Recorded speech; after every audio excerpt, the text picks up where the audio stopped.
2013 రాష్ట్రాలు విడిపోయినాయి. 2014 సపరేట్ ఆంధ్రప్రదేశ్ ఏర్పడింది, ఎలక్షన్లు వచ్చాయి. 2019 మళ్ళీ ఇంకొక పార్టీ వచ్చింది. 2025 2014లో ఉండే పార్టీ మళ్ళీ వచ్చింది. కానీ పార్టీల పరంగా ఒక 10 సీట్లు ఎక్కువనో 20 సీట్లు ఎక్కువనో 100 సీట్లు తక్కువనో అలాగో ఇలాగో ఏదో ఒక విధంగా వాళ్ళేమో ముఖ్యమంత్రి అవుతున్నారు. అటుపక్కోడు ఇటుపక్కకు, ఇటుపక్కోడు అటుపక్కకు ఎమ్మెల్యేలు ఎంపీలు మారుతారు. ప్రజలు ఓట్లు వేసే వ్యక్తులు మాత్రం మారడం లేదు. వాడు ఎమ్మెల్యేగా అక్కడ ఓడిపోతే ఇక్కడ వచ్చి గెలుచుకుంటాడు, ఇక్కడ ఓడిపోతే అక్కడ పోయి గెలుచుకుంటాడు.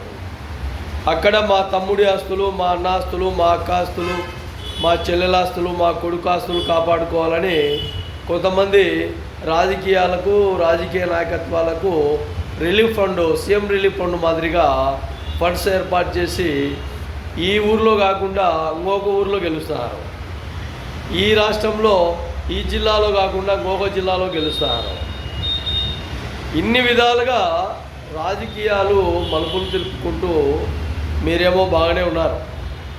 ప్రజలు మాత్రం 500 1000 రూపాయలు వాళ్ళకి ఇచ్చి 5 ఏళ్ల పరిపాలన సాగించి ఈరోజు అవి చేస్తాం, ఇవి చేస్తామని చెప్పి అది బొంకింది, ఇది రక్కింది, ఇంకోటి అట్లా ఇట్లా అని రకరకాలుగా మీరే రకరకాలుగా మాట్లాడుకుంటూ ప్రజలను మాత్రం ఉత్తపితలు చేస్తారు.